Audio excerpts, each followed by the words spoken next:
Guys, तो आज की वीडियो में हम I am getting marry a girl के एपिसोड नंबर 10 को देखने वाले हैं। सो कहानी का शुरुआत में हिमारी जो होती है वो सभी के सामने रिवील कर देती है कि अकाने और सातो दोनों एक साथ रहते हैं। और ये सुन के ना वो दोनों काफी ज्यादा हैरान हो जाते हैं और साथ ही क्लास में ना सभी लोग इसी के बारे में बात करने लगते हैं। और इसके बाद अकाने काफी घबराते हुए बोलते हैं कि तुम लोग पागल हो क्या, मैं इस बंदे के साथ रह सकती हूँ, आप लोगों को ऐसा लग रहा है। बट कोई भी उसकी बात नहीं सुन रहा था और सभी लोग ना अपने में ही लगे हुए थे। और इसके बाद सातो भी बोलता है कि मैं इस जंगली लड़की के साथ बिल्कुल भी नहीं रह सकता। और अकाने ना इसके बाद सातो से लड़ने लगती है और बोलती है क्या तुम जंगली किसको बोल रहे हो और मैं तुम्हारे साथ ना 1 मिनट भी नहीं रह सकती, ऐसा बोलती है। और इसके बाद तभी सातो अकाने का मुंह दबाता है और उसको वहाँ से लेके बाहर चला जाता है। और बाहर बिना दोनों लड़ाई कर रहे होते हैं और सातो बोलता है क्या तुमने मुझे ये क्यों बोला कि आज रात तुम जल्दी घर पे आना, और तुम्हारे कारण हम काफी गंदी तरीके से फंस गए हैं। और इसके बाद अगेन वो दोनों वहाँ पे काफी ज्यादा लड़ाई झगड़ा करने लगते हैं। और इसके बाद ना स्कूल में ना चारों तरफ ना केवल सातो और अकाने पे ही नजर रखा जा रहा था। और सीसे भी बोलते हैं कि भैया आप बिल्कुल भी फिक्र मत करो, 75,000 दिन बाद ना ये लोग भूल जाएंगे आपके बारे में सब कुछ। और सातो बोलता है कि मतलब कि 200 साल बाद। और वो बोलता है कि इतने टाइम तक आखिरकार जिंदा कौन रहेगा।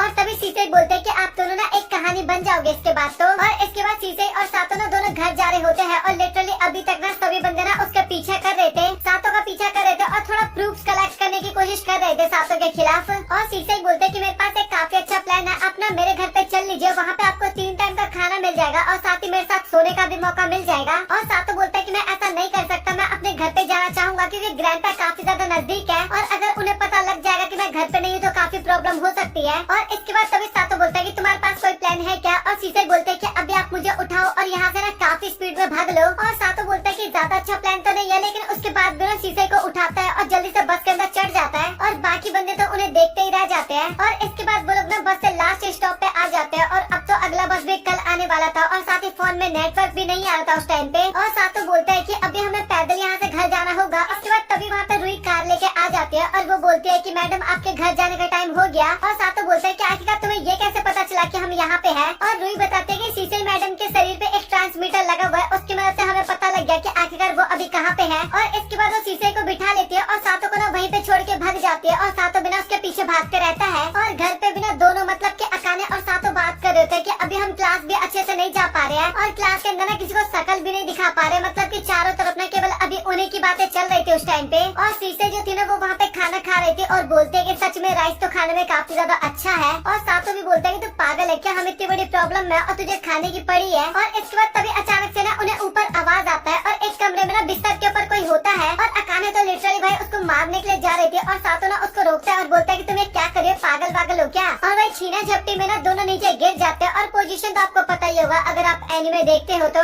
लड़की नीचे होती है, लड़का ऊपर होता है। और तभी वहाँ पे माओ आ जाती है और वो बोलते हैं कि आप दोनों यहाँ पे क्या कर रहे हो, और दोनों की ना पिक्चर्स क्लिक करने लगती है। और तभी अकाने बोलते हैं कि तुम पागल हो क्या, सातो बस मेरे ऊपर गिर गया था, उसको काफी दूर फेंक के बोलती है। और इसके बाद सातो में पूछता है कि आखिरकार तुम माओ कमरे में कैसे आ गई बिना बताए, मतलब कि नीचे से तो नहीं आई थी तुम। और माओ ना इसके बारे में बताने से मना कर देती है। और तभी वो ना हिमारी को भी वहाँ पे लेके आती है। और इसके बाद वो सभी लोग ना मिलकर आपस में बात करने लगते हैं, जहाँ पे हिमारी ना सबसे पहले माफी मांगती है। और वो बोलते है कि मुझे ना क्लास में इस तरीके से लोगों के सामने ये नहीं बोलना चाहिए था। और हिमारी बोलते है कि मैंने तुम्हें प्रॉब्लम में लाया तो प्रॉब्लम से बाहर भी मैं ही निकालूंगी, और मुझे बताओ कि आखिरकार मुझे अब क्या करना है। और सातो ना इसके बाद माफी मांगने लगता है हिमारी से और बोलता है कि मुझे माफ करना, मैंने तुम्हें इसके बारे में नहीं बताया कि मैं और अकाने दोनों एक साथ रहते हैं। और हिमारी बोलते है कि हाँ ये तो तुमने सही बोला, ये तुम्हें पहले बता देना चाहिए था। और इसके बाद वो लोग सोचने लगता है कि आखिरकार वो लोग इस प्रॉब्लम को किस तरीके से ठीक कर सकते हैं। और अकाने ना थोड़ा बहुत ये भी बताते हैं कि मुझे कैसे शक हुआ तुम्हारे ऊपर, क्योंकि तुम दोनों से ना एक ही शैम्पू की स्मेल आती थी। और सातो को ना इस घर के बारे में सब कुछ पता था, जैसे कि लास्ट एपिसोड में आपने देखा था कि कैसे टिश्यू पेपर उसने निकाल के दे दिया था अकाने को काफी आसानी से। और लिटरली इसके बाद ना काफी सारी चीजें बता देते हैं, मतलब कि होजो फैमिली के बारे में भी बता देती है। और साथ ही तुम दोनों ने मजबूरन में शादी किया है इसके बारे में बता देते, मतलब कि इन सभी चीजों के बारे में उसको पता था। और सातो भी सोच रहा होता है कि हिमारी सच में काफी ज्यादा जीनियस है और इससे तो हम ये बात बिल्कुल भी नहीं छिपा सकते थे। और इसके बाद ना सातो प्रॉपर रीजन बता देता है क्या रीजन था जिस कारण उन दोनों को शादी करना पड़ा। और हिमारी बोलते है कि बट तुम दोनों तो एक दूसरे को प्यार करते नहीं, तो आखिरकार तुमने शादी कैसे कर लिया। पर तुम उसके बिल्कुल भी फिक्र मत करो, हम सब कुछ एकदम क्लियर कर देंगे। और इसके बाद तभी माओ बोलते हैं कि अभी हम बैठक कर रहे हैं कि आखिरकार इस अफवाह को हम कैसे खत्म कर सकते हैं। और सीसे एक प्लानिंग बताती है और उसके प्लानिंग तो आप लोगों को भी पता ही है किस लेवल की होगी। और इसके बाद हिमारी बताने लगते हैं कि अकाने और सातो को लेके एक अफवाह फैल रही है और क्यों ना हम एक दूसरी अफवाह भी फैला देते हैं जिस कारण पुरानी अफवाह के बारे में सब लोग भूल जाए। और इसके अगले दिन सातो और सीसे दोनों एक साथ स्कूल में चल रहे होते हैं और सभी लड़कियां ना सीसे को देख के ना उसको काफी ज्यादा क्यूट बोल रहे थे। और इसके बाद सातो बताने लगता है कि हिमारी का प्लान था कि सातो की ना कोई और गर्लफ्रेंड होगी, ये उनका एक अफवाह होने वाला था। और सातो बताता है कि बट सीसे तो वैसे मेरे काफी ज्यादा क्लोज है, वो मेरी छोटी बहन है। बट सीसे को तो वो प्लान काफी ज्यादा अच्छा लगता है और वो बोलते है कि भैया मैं आपको किस कर सकती हूँ क्या। और वो लिटरली लिप पे किस करने के लिए बोल रही थी। और सातो बोलता है कि तू थोड़ा पागल वागल है, दिमाग नहीं है तेरे अंदर बिल्कुल भी। और ये प्लान तो उतना बढ़िया तरीके से नहीं गया। और तभी माओ बोलते है कि अच्छा तो सातो की अगली गर्लफ्रेंड मैं बनने वाली हूँ। और सातो बोलता है कि मैं अब ये गर्लफ्रेंड बॉयफ्रेंड वाला गेम नहीं खेलने वाला, मुझे बिल्कुल भी अच्छा नहीं लगा। और माओ बोलते है कि ऐसे थोड़ी ना होता है, शीशे के साथ तो तुम बन गए बट अभी मेरे साथ क्यों नहीं बन रहे। और वो ना काफी ज्यादा रोने लगते हैं, मतलब कि उसी तरीके की हरकतें करने लगते हैं बच्चों वाले। और सभी लोग ना इसके बाद हिमारी को बोलने लगते हैं कि सच बताओ तो ये प्लान बहुत ही ज्यादा बेकार है। और हिमारी भी बोलते है कि ऐसी बात नहीं है, एक बार और ट्राई करते हैं हम। और इसके बाद फाइनली वो वहाँ पे रिवील कर ही देते हैं कि अच्छा सा तो हम दोनों गर्लफ्रेंड बॉयफ्रेंड बनने की एक्टिंग करते हैं कल से। और वो बोलते हैं कि तुम ना अपना बेस्ट देने की कोशिश करना। और हिमारी को तो एक्टिंग करने की जरूरत है नहीं, क्योंकि आपको भी पता है वो तो सातो को ऑलरेडी काफी ज्यादा पसंद करती है। और इसके बाद अकाने में घर पे दिखाई जाती है और उसको ये प्लान बिल्कुल भी पसंद नहीं आता और वो ना सातो के ऊपर काफी ज्यादा गुस्सा होने लगती है। और इसके बाद अकाने ना अपने आप को कंट्रोल करने की कोशिश करती है और बोलते है कि हिमारी तो हमारी मदद करने की कोशिश कर रही है और मुझे ऐसा नहीं करना चाहिए। और अकाने ना खुल के नहीं बोल पा रही थी, वो बोलते है कि तुम ना अपने आप को खो दोगे एक तरह से हिमारी के साथ जाओगे डेट पे तो। और सातो को बिल्कुल भी समझ में नहीं आता कि आखिरकार अकाने क्या बोलने की कोशिश कर रही है। और अकाने ना सबसे मेन बात तो खुल के बोल भी नहीं पा रही थी वहाँ पे। और वो बोलते है कि तुम ना बिल्कुल भी फिक्र मत करो, हम दोनों ना अपने बीच में एक लाइन ड्रॉ कर लेंगे और उस लाइन से ऊपर जाने की कोशिश बिल्कुल भी नहीं करेंगे। मतलब कि गले लगना और किस की बात कर रहा था उस टाइम पे। और इसके बाद अकाने मान जाती है और बोलते है कि अगर तुम कुछ भी करने की कोशिश किया ना तो समझ लो तुम्हारे साथ क्या होने वाला है। और इस टाइम पे लिटरली भाई वो काफी ज्यादा गुस्से में थी। और इसके अगले दिन सातो और हिमारी दोनों एक साथ स्कूल जाने लगते हैं और कुछ लड़कियां ना आपस में अगेन बात करने लगते हैं कि आखिरकार हिमारी तुम आज सातो के साथ क्या कर रही हो। और इसके बाद अगेन वो लंच टाइम पे ना सातो के पास आती है, लंच खाने के लिए बोलती है। और सातो बोलता है कि बट मैं तो अभी अकाने के साथ लंच करने वाला था। और हिमारी बोलते है कि तुम फिक्र मत करो, वो अकेले कर लेगी। और इसके बाद ना सातो को लेकर चली जाती है बाहर। और बेचारी हिमारी भी हमें दिखाई जाती है जो कि उस टाइम पे काफी ज्यादा उदास थी, साफ पता लग रहा है। और इसी तरीके से वो दोनों एक साथ बैठ के लंच करते हैं और एक तरह से उनका प्लान अच्छी तरीके से जा रहा था, सभी का ध्यान उन्हीं के ऊपर था। और इसके बाद वो सातो को ना एक कमरे में लेके जाती है और उस कमरे में काफी ज्यादा अंधेरा होता है। और सातो बोलता है कि आखिरकार हम यहाँ पे कर क्या रहे हैं। और अकाने ना बहाना बनाने लगता है कि ऐसे ही हम यहाँ पे बस थोड़ा बातचीत करने के लिए आए, मतलब कि थोड़ा इधर उधर की बातें करने लगती है।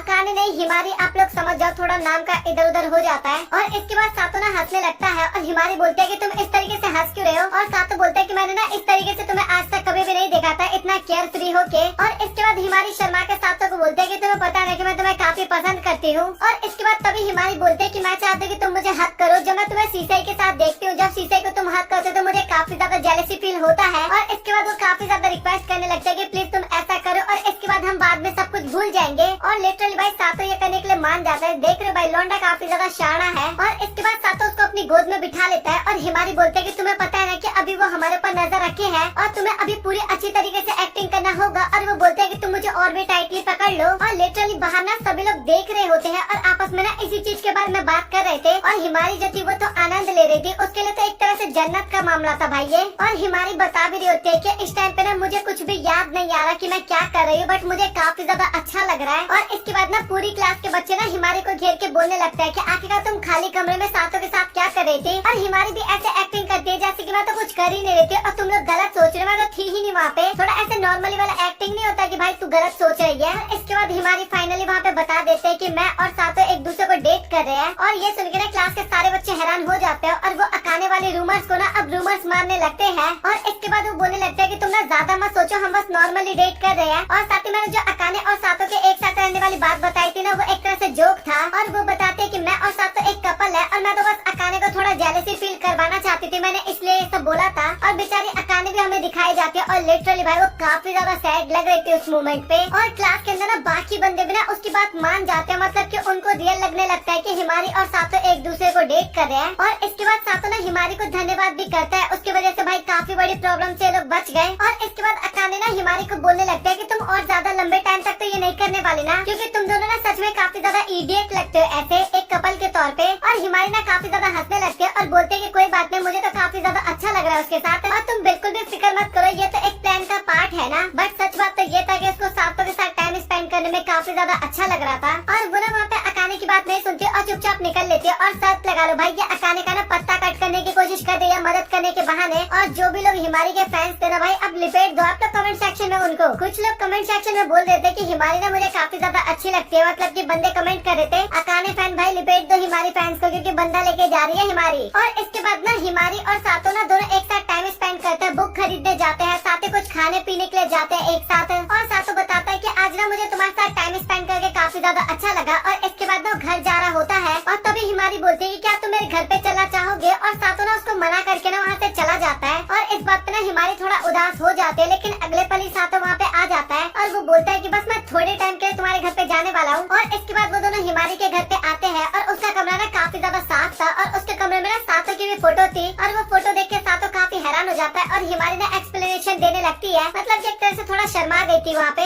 और इसके बाद सातो ना उसके कमरे में देखने लगता है और उसको ना काफी सारी बुक्स दिखाई देती है हिमारी के कमरे में, मतलब की। और इसके बाद हिमारी सातो के लिए चाय बना के लाती है और वो चाय पीने में ना सातो को काफी ज्यादा अच्छा लगता है, काफी अच्छा टेस्ट लगता है उसको। और इसके बाद ना हिमारी उसको मोबाइल भी दिखाती है और ग्रुप चैट, मतलब कि स्कूल के ग्रुप चैट में ना अब सभी चीजें एकदम नॉर्मल हो गया था, मतलब कि अकाने का पत्ता एकदम साफ हो गया था, अब रूमर जो भी था मतलब कि। और इसके बाद सातो ना उसके बुक्स के बारे में बात करने लगता है, हिमारी के बुक्स के बारे में। और इसके बाद हिमारी बताने लगता है कि तुम्हें पता है कि मिडिल स्कूल में मुझे लोग काफी ज्यादा बुली किया करते थे और अकाने ही थी जो मेरी मदद किया करती थी। और उस टाइम पे मेरे पास कुछ करने के लिए रहा नहीं करता था तो मैं थोड़ा स्टडी पे ध्यान दे दिया करती थी। और मुझे पता है कि तुम्हें जब मेरे बारे में कुछ ज्यादा चीजें पता लग जाएगी तो तुम मुझे क्यूट नहीं बोलोगे। और सातो बोलता है कि ऐसी बात नहीं है, मैं तुम्हारी काफी ज्यादा रिस्पेक्ट करता हूँ कि तुमने अपनी फ्रेंड के लिए इतना कुछ किया। और इसके बाद तभी हिमारी बोलती है कि सातो क्या तुम्हें अकाने को लेकर कोई रोमांटिक फीलिंग्स है और क्या मेरा चांस अभी हल्का सा भी है या फिर नहीं है। और सातो ना ये सब बताने के लिए ना तैयार नहीं हो रहा था वहाँ पे। और हिमारी बताने लगता है कि मेरे पेरेंट्स ना घर पे नहीं रहते। और सातो भी बताता है कि सेम मेरी तरह मेरे पेरेंट्स भी बिल्कुल भी घर पे नहीं रहते। और वो बताता है कि आज तक कभी भी मेरे पेरेंट्स तो मेरे साथ स्कूल नहीं गए, मतलब कि स्पोर्ट्स डे वाले दिन या फिर फेस्टिवल वाले दिन। और हिमारी भी बोलते हैं कि सच में तो काफी लकी बात है कि हम दोनों में काफी सारी चीजें एकदम सिमिलर सी है। और इसके बाद सातो वहाँ से जा रहा होता है ना तभी हिमारी उसका हाथ पकड़ती है और बोलती है कि प्लीज मुझे अकेले छोड़ के मत जाओ, मैं यहाँ पे अकेले बोर हो जाती हूँ, मतलब कि थोड़े टाइम के लिए रुकने के लिए बोलती है। और इसके बाद रात के टाइम पे सातो घर पे जाता है और अकाने बोलते है कि तुम इतने टाइम से हिमारी के घर पे थे ना। और सातो बोलता है कि हाँ तुमने सही कहा, हिमारी के पेरेंट्स नहीं थे तो मुझे थोड़े टाइम उसके घर पे रुकना पड़ा। और हिमारी के पेरेंट्स नहीं थे ये सुन के ना अकाने काफी ज्यादा हैरान हो जाती है। और इसके बाद तभी अकाने अपने रूम में जाती है और वो ना सीधा हिमारी को कॉल मिलाती है। और तभी हिमारी बोलते है कि सातो घर पे तो अच्छे से पहुँच गया ना। और अकाने बोलते है कि हाँ पहुँच गया। और वो बताते है कि हमने साथ में मिलकर डिनर भी किया था।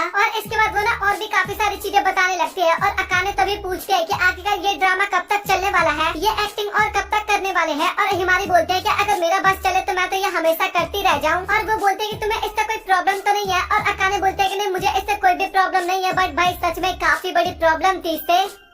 और देखते भाई अभी आगे क्या होने वाला है, अकाने के साथ क्या होने वाला है भाई वो जानने में काफी ज्यादा मजा आएगा। मतलब कि सातो लॉयल निकलेगा या फिर वो धोखेबाज निकलेगा ये तो अगले एपिसोड में पता लगेगा। और जिन लोगों ने भी मांगा रीड कर रखा है अगर उसने कमेंट किया ना भाई उसको मैं काफी गंदे तरीके से पीटने वाला हूँ उसके घर पे आके, क्योंकि एक्सपॉइल किसी को भी बिल्कुल भी मत करो। मैंने भी इससे आगे का मांगा नहीं रीड किया। वीडियो अच्छा लाइक करें, सब्सक्राइब करें, पीके एनिमे के सपोर्ट जरूर से कर दें और कमेंट करके जरूर बताएं आपको ये वीडियो कैसा लगा और अपने दोस्तों तक ये वीडियो जरूर शेयर करें। तो थैंक फॉर वॉचिंग।